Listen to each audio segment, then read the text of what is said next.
Alors, rebonsoir madame, rebonsoir monsieur. Je vous rappelle mon nom Alain Rioux, porte-parole de Famille biologique du Québec.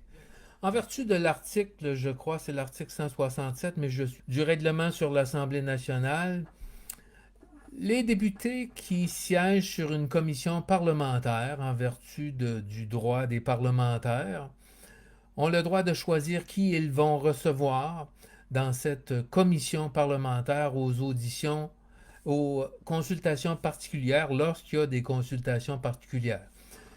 La première étape, quand un projet de loi est déposé à l'Assemblée nationale, généralement, l'opposition va demander pour qu'il y ait des consultations particulières. Donc, c'est le leader parlementaire du gouvernement. Dans ce cas-ci, c'est M. Simon Jolin Barrette qui répond à la question.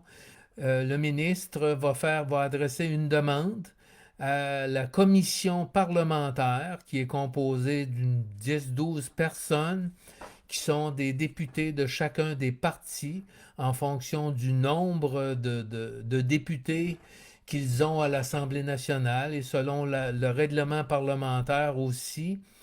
Les députés indépendants, certains députés indépendants sont choisis pour siéger sur la commission parlementaire. Dans le présent cas, vous avez toute la liste des courriels des personnes qui vont siéger sur la commission parlementaire. Et comme ces gens-là se moquent de nous, ne veulent pas nous voir, ne veulent pas entendre les parents biologiques du Québec dans une question qui concerne l'enfant, parce que la loi sur la protection de la jeunesse concerne l'enfant. Pourquoi choisit-on d'inviter les représentants des familles d'accueil et qu'on refuse d'inviter le représentant de des dizaines de milliers de familles biologiques? Et notre projet d'amendement, c'est-à-dire qui est sous la forme du mémoire de famille biologique, a été déposé et, je le répète encore une fois, c'est un excellent projet à faire rougir le ministre délégué à la Santé, le docteur Lionel Carman. Si j'étais à sa place, j'aurais honte, parce que le projet qu'on propose est de loin supérieur à celui du ministre caquiste. Et, je le répète, le projet qu'on propose repose sur des législateurs, des grands législateurs comme Claude Castonguay, Jérôme Choquette et Claude Forget, qui ont existé longtemps avant Lionel Carman et François Legault, qui ont parcouru l'Europe pour étudier le système de protection de la jeunesse, avant Lionel Carman, qui ne sait même pas que 98% des causes sont gagnées par la DPJ, qui ne sait même pas que la majorité des juges à la Chambre de la jeunesse sont d'anciens avocats du DPJ. Nous étions rendus à l'amendement numéro 13. On avait vu à la dernière heure, à la dernière audition, on a vu pourquoi on voulait faire la création de l'UIJ, qui est l'unité d'intervention jeunesse, qui pourra agir immédiatement et dépêcher sur le champ un policier lorsqu'un enfant sera en danger, avec la notion de danger. Au deuxième niveau, le comité multisectoriel régional, composé d'un médecin, travailleur social, psychologue en enfance et en adolescence, avocat spécialisé en droit d'éthique et un recherchiste, une équipe globale qui vont prendre la décision sur le signalement et non pas une intervenante ou un intervenant qui a eu quelques heures de formation. Parce que si vous allez regarder sur le site universitaire du Centre-Sud Montréal, la formation qu'on donne aux intervenants, la formation globale, c'est 2 semaines. Et ceux qui étudient le signalement reçoivent 2 jours de formation. Et il y a des intervenants qui sont sur le terrain Ça fait plus d'une année. Ils n'ont même pas fait 1 heure de formation encore. Donc, il faut changer cette façon d'agir dans la famille qui est irresponsable. Et comme je le répète encore une fois, au départ, on avait prévu une structure pour faire la protection de la jeunesse. Cette structure-là a été mise à la poubelle et dans l'annexe 1 du mémoire de la famille biologique, on remet ce projet-là, qui n'a jamais été publié. C'était un excellent projet. Et on revient avec ce projet-là aujourd'hui, dans l'intérêt de l'enfant, dans l'intérêt de la famille biologique au Québec. Les Nations unies l'ont précisé, il y a beaucoup trop de placements arbitraires, inutiles, dans les pays industrialisés. La DPJ, ça n'existe pas partout. Mais ici au Québec, on veut lui donner un maximum de pouvoir. Quel sera le résultat de donner encore plus de pouvoir à une institution qui n'a pas fait ses preuves et qui ne fonctionne pas bien, au lieu de remettre la structure initiale qui avait été prévue au départ? Parce que ce sont les travailleurs sociaux qui ont empêché cette structure-là. Eux autres, ils n'en voulaient pas du ministère de la Justice dans leurs pattes. Ils ont empêché la structure. Et depuis ce temps-là, on est obligé de vivre avec ce système-là. Et aujourd'hui, on va nous faire croire qu'en mettant une directrice de la protection de la jeunesse comme directrice nationale, que tout va changer. Non. C'est pas une seule femme qui est une ancienne directrice de la protection de la jeunesse qui va faire des miracles demain matin. Le système ne fonctionne pas correctement. Ça prend une réforme en profondeur. Maintenant, je poursuis avec l'amendement numéro 13. On a établi qu'on voulait l'institution de l'UIJ, qui est une unité d'intervention immédiate, du CRM, qui est un comité multidisciplinaire de médecins, psychologues, travailleurs sociaux, avocats, pour traiter le signalement, et du comité parental régional qui a une mission de surveillance et d'informer les parents et l'enfant.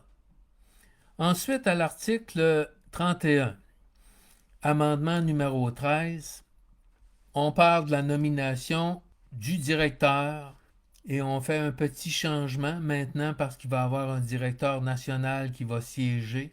Avant, c'était tout simplement le directeur du CI3S qui pouvait nommer sa belle-sœur ou son beau-frère directeur de la protection de la jeunesse. Là, on veut aller un peu plus loin parce qu'on s'est rendu compte qu'il y a des petites choses qui ne fonctionnent pas. Il y a des enquêtes en ce moment. Nous, on demande un peu plus. On demande que l'avocat du CRM, l'avocat spécialisé en droit de l'éthique du comité régional multidisciplinaire, puisse siéger sur le comité de sélection du directeur de la protection de la jeunesse. Et on demande également qu'un membre du CRP, c'est-à-dire du comité régional parental, puisse siéger également sur le comité de sélection du directeur de la protection de la jeunesse pour avoir quelque chose de plus impartial. Et on pourrait se questionner aujourd'hui sur les directeurs de la protection de la jeunesse. On pourrait penser à l'histoire, par exemple, d'un ancien directeur de la protection de la jeunesse qui a donné 50 000 $ à un jeune homme pour ne pas être poursuivi en justice pour agression sexuelle. Il n'a pas été poursuivi. Il a donné 50 000 $ à un jeune homme qui avait embarqué sur le pouce dans son auto. Et peut-être aussi qu'il y a des directrices de la protection de la jeunesse qui ont fait des choses qui sont plus ou moins acceptables dans leur vie. Mais qui se soucie de ça? Qui enquête? Pour ça qu'on demande que l'avocat du CRM en éthique siège sur le comité de sélection et qu'un représentant du comité régional parental siège sur le comité de sélection du prochain directeur de la protection de la jeunesse. Amendement numéro 14. Lorsque le CRM transfère le dossier de l'enfant au directeur de la protection de la jeunesse, ce dernier et les membres de son personnel qui l'autorisent à cette fin exercent les responsabilités suivantes. Dans l'article original, c'était « exerce en exclusivité ». On demande d'enlever « en exclusivité » et pour qu'il puisse exercer avec ses membres l'application de cette loi, il faut d'abord que le CRM, que le comité régional multidisciplinaire, ait offert des soins à l'enfant et à sa famille. Et après ça, on transfère le dossier au directeur de la protection de la jeunesse. On enlève la première partie, de recevoir le signalement et de procéder à une analyse sommaire de celui-ci et de décider s'il est retenu pour une évaluation. Ça n'appartiendra plus à la DPJ. Et c'est ça qui était prévu en 1974. C'était pas le rôle du DPJ d'évaluer les signalements. Amendement numéro 15.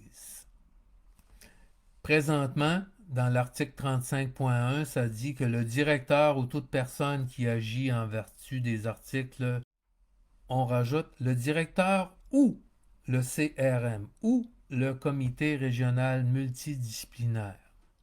Amendement numéro 16. Le dernier alinéa de l'article 35.4 est modifié. On nous dit que le premier, deuxième et troisième alinéa s'applique aux personnes même liées par le secret professionnel, sauf à l'avocat et au notaire.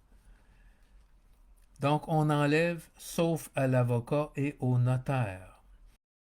Amendement numéro 17. Lorsque l'enfant a atteint l'âge de 19 ans, les dossiers de la protection de la jeunesse et de la Commission des droits de la personne et les dossiers judiciaires sont intégralement transmis au ministère de la Justice afin d'être numérisés et archivés sous pli confidentiel. Pourquoi? Je vais vous dire simplement. Aujourd'hui, on se rend compte que il y a des jeunes femmes qui sont d'ex-enfants de la DPJ, qui sont rendues à un âge d'accoucher, d'avoir des enfants. Et lorsqu'ils vont à l'hôpital pour accoucher, il y a des alertes bébés. Et ça, c'est pas normal. Parce que selon la loi, la DPJ est supposée de détruire les dossiers de ces personnes-là. Comment se fait-il que quelqu'un qui est rendu à l'âge de 30-35 ans, qui va accoucher à l'hôpital, la DPJ arrive parce que c'est une femme qui est une ex-enfant de la DPJ. Est-ce que c'est normal? La DPJ n'est pas censée conserver ces dossiers-là. Et c'est pour cette raison-là qu'on demande que les dossiers soient archivés au ministère de la Justice et que ça ne reste pas entre les pattes du DPJ. Et ces alertes bébés-là, dans certains cas, l'intervenante s'empare de l'enfant sur le champ avec l'aide de la force policière. C'est la même chose pour les jeunes hommes qui sont d'ex-enfants de la DPJ. Si leur conjointe accouche à l'hôpital, la DPJ retentit à l'hôpital avec des policiers dans certains cas. On a eu des confirmations de la chose. Donc, la DPJ ne devrait pas conserver ces informations-là sur ces jeunes parce qu'a priori, c'est contraire à la loi. Donc, qu'on transmette cette information-là au ministère de la Justice. Je vous remercie beaucoup.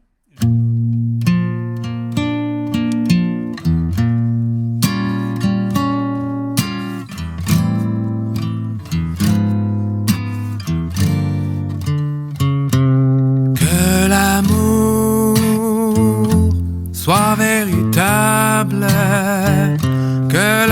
l'amitié reste durable, que nos conflits demeurent conciliables, que notre mort ne soit pas brutale, que nos enfants soient très joyeux, que nos jeunes gens restent bien heureux, que le bonheur demeure leur fortune, que notre vie ne soit pas obscure et que la paix mène enfin le monde.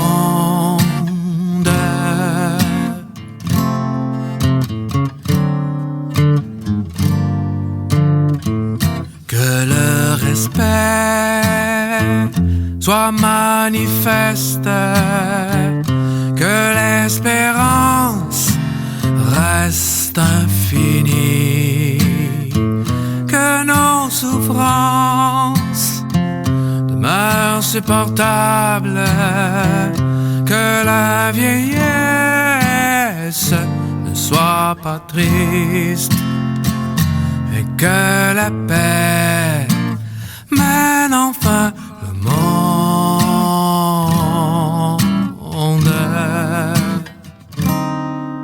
Partout dans ce monde,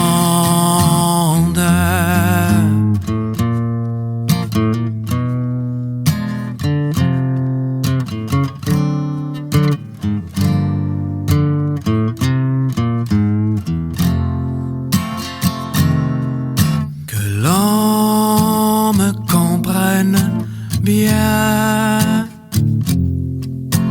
Je ne vous demanderai rien. Et vous en étiez douté que moi, je ne faisais que penser. Oui, moi, je ne faisais que penser.